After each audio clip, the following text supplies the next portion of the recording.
Ah, Ngayong gabi. So, ngayon po ay nandito po ako sa tinatrabahoan ko sa best friend ko. Dito po sa Puerto Princesa. So, i-share ko lang po. Ito ko lang po kung paano at kung bakit nangyari at anong nangyari. So, ako po talaga ay nakatira po sa Nido sa Gawad Kalinga, Barangay Masagana po. Punto ko lang po, kaya na pong bahala.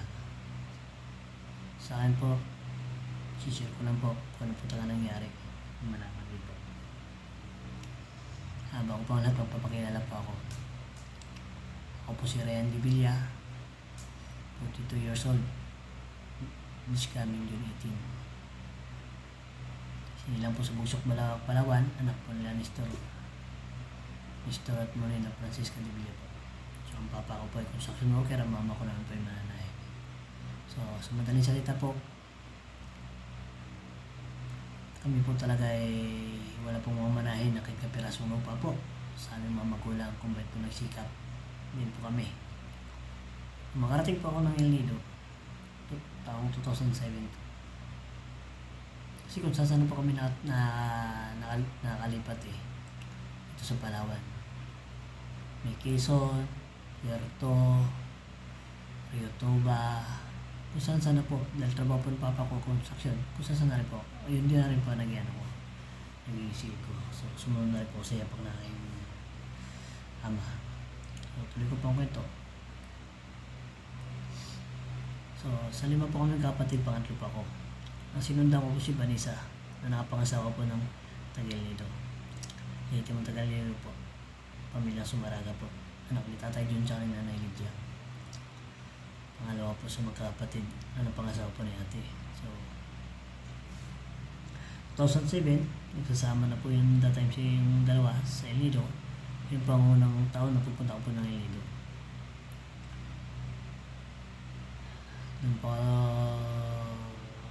Napakaswerte po at napakabait po talaga nila Nanay Lydia at ni Tatay John na sila po naging nanay-tatay na po namin.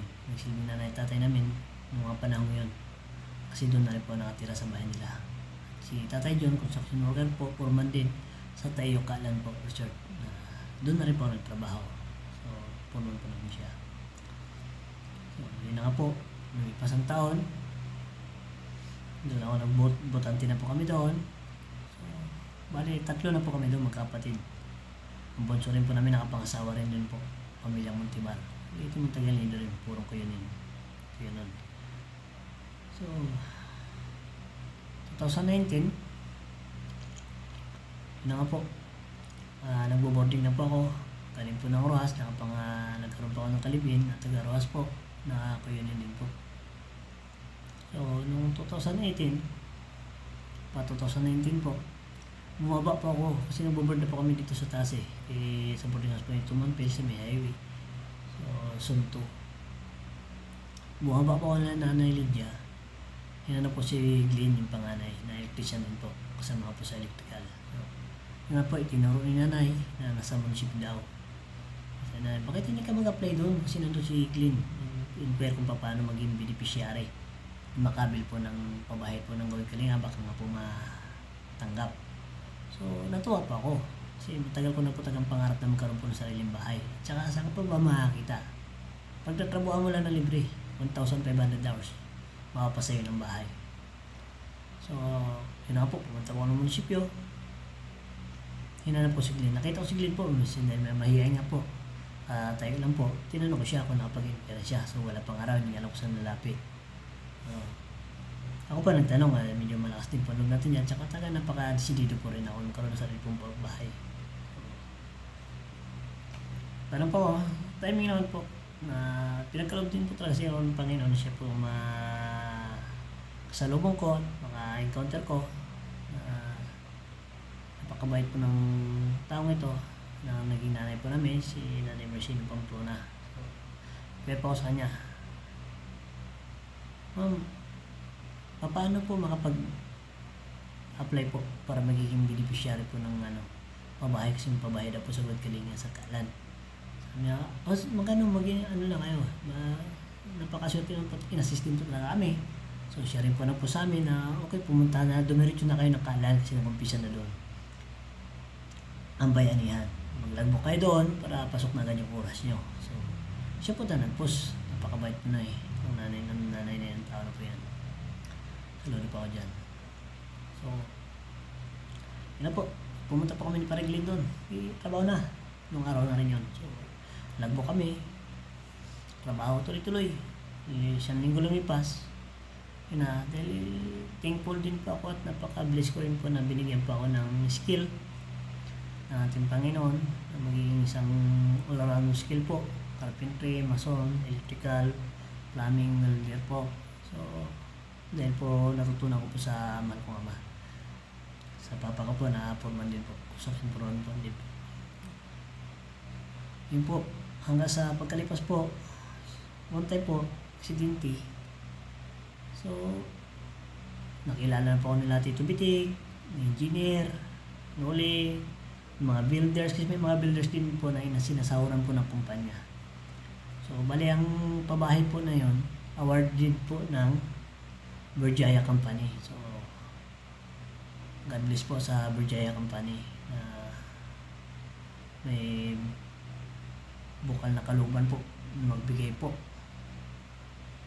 ng pundo para magkaroon po ng pabahay ng mga tao na nangailangan po, na tulad po namin na walang-wala, homeless, landless, not regular worker, na not related to the government work. So, yung kasi ang kasunduan sa Gawad Kalinga na magiging beneficiary ng Gawad Kalinga po, homeless, landless, at non-government worker and non-stable workers. So, yun po. At ang isa po sa kasunduan po, para talagang abil mo yung pabahay po yan, mabil po namin pabahay yan, at least matapos po yung 1,500 hours. Na po. So, nariyan po kami, pero dadaan po kami sa tamang posisyon na ano pa kami ng MSWD, CCIN, sasalain kami, boarding house namin. Tapos ang isa rin po talaga sa ano ng God Kalinga, at least couple, kasal po. So karamihan naman po doon na nakasamahan ko po ay hindi pa rin kasal. So mga ano pa lang, mga bagong nagsasama, live-in. So tulad din po namin. Kami po ay bago pa lang rin nagsasama, panahon na nun. Hanggang sa yun naman po, tumagal. So, nangyari po, pag-uwi ko po, galing doon, so, inausap po yung asawa ko.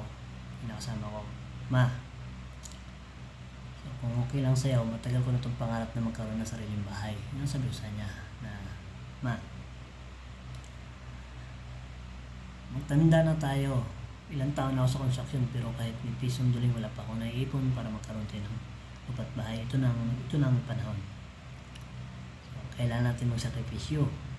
Pagtatrabahuan ng 1,500 hours, dahil skill ako, times 2 ang oras ko. So, hindi na ako maghanap buhay, sideline na lang. Sinurinder ko lahat. Hindi ako na hinistap ko na hanap buhay ko, binitawan namin ng boarding house. At napakaswerte po talaga na may mga taong may ginto ang puso po talaga, tulad nito mga naging nanay po namin sa Gawad Kalinga po. Si Nanay Mercy Pamplona po, pinakadabis po talaga. Nay, si Lord na pang bahala sa inyo. Napakabuti niyo po talaga, Nanay Mercy. Si Nanay Margie po. Si Nanay Mercy po, yung una nagkausap po sa akin dyan. Siya na po yung nagpapakain sa amin. Bibigay po ng mga merienda sa mga beneficiary, sa mga nagbabayanihan po. So, yun na po, tuloy-tuloy na nga sa yun na nga, nag-declare na kami, pumayag na po yung inakasama ko. So, napakahirap po bilang tayo lalaki na nag-asawa po tayo. Diba, sinama natin yung kinakasama natin na ibang tao mong papakain. So, binabanatagan natin yung pride natin, yung ego natin, bili sila para sa hangarin na magkaroon sa sariling bahay. Kasi nga, kahit lupa sa paso, wala tayong mga manahin. Yung pagpaliwanag ko. So, yun na nga. Nasa doon ako pinatuloy na Nanay Margie. Si Si Nanay Mercy na po nagpakain sa amin sa loob po ng ilang buwan. So, sa madaling salita po, gano'n kami. Isang aksidente po, nung nagbabayanihan na po. Nag-aasintada po ako nun.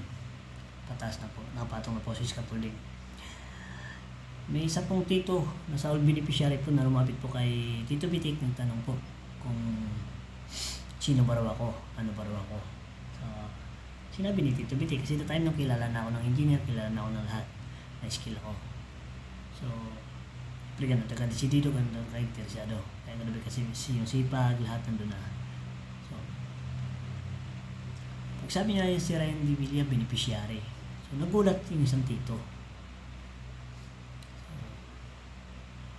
Nagulat siya. Bakit daw nagkaroon ng beneficiary na hindi nila kilala? Na hindi lehitimong taga-Ilnido. Hindi ko po makakalimutan yan. Tumatak po talaga sa isip ko yan. Hindi naman yun accident po narinig ko talaga kasi lapit lang dyan siya sa gilid ng bahay nila Nanay Mars. Parang yung nasintada ko yung di natin bahay na napunta rin sa akin.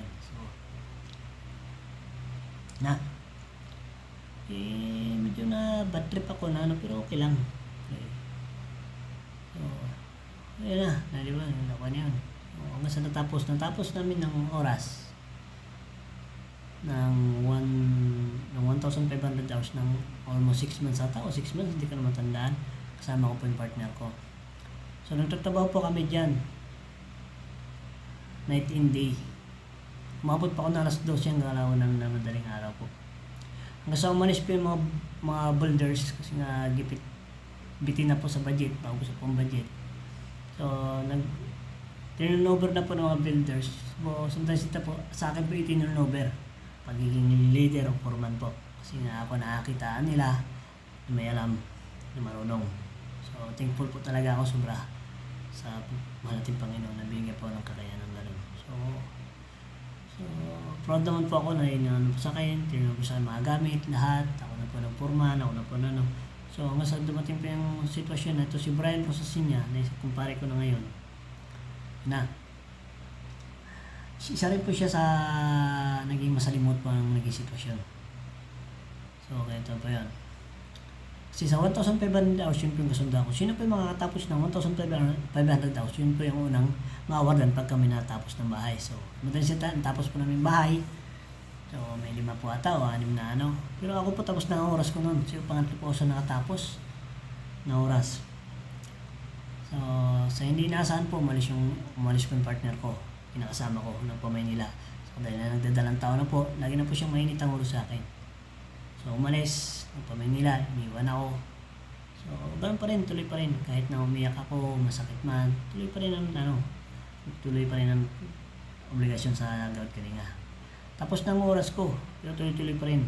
Tapos yung oras namin, na matapos na, ito binibigay namin sa mga malalapit na matapos para masabay sila sa awarding. Sa club, nung nangyari, ito yan. Pagkatapos mo sakripisyo, tapos ng oras ko, hindi pa ako nasama sa awarding. Bakit? Kasi nga raw, wala yung partner ko.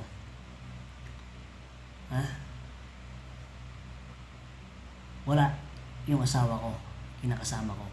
Umalis ng Maynila. So, hindi ako nasama sa awarding. 1 week before, sit up. So, sa sama ng loob ko, siyempre, umiinom tayo, nandiyan, nagiinom. So, ang dami ng problema. Hindi alam kung paano. Kasi ang kasunduan lang naman pag nakapasa ka sa evaluation ng MSWD, matapos ang 1,500 hours, matik. So, bago umalis yung kinakasama ko, tapos na namin. Ang 1,500 hours, may 10 buwan ata namin tapos ang 1,500 hours umalis. So, tama ba yan?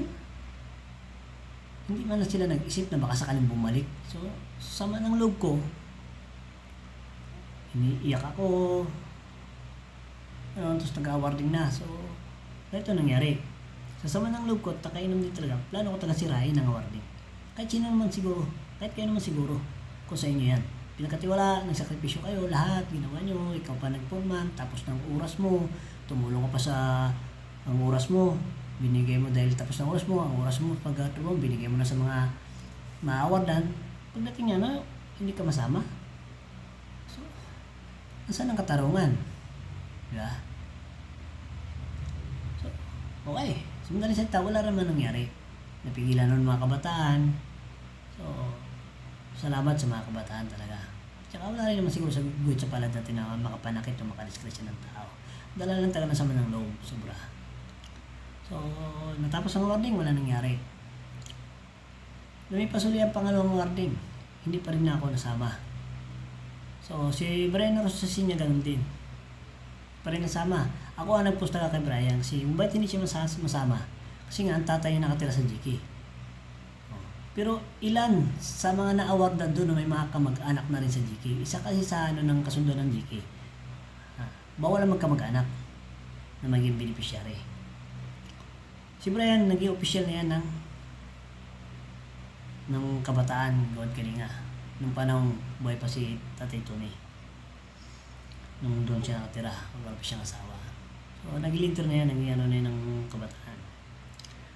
So, yung pinost ko siya, sama kami. Alas 12 ng gabi, alas 1, alas 2 madaling araw. Para matapos yung mga bahay. Yung tapos na oras ko.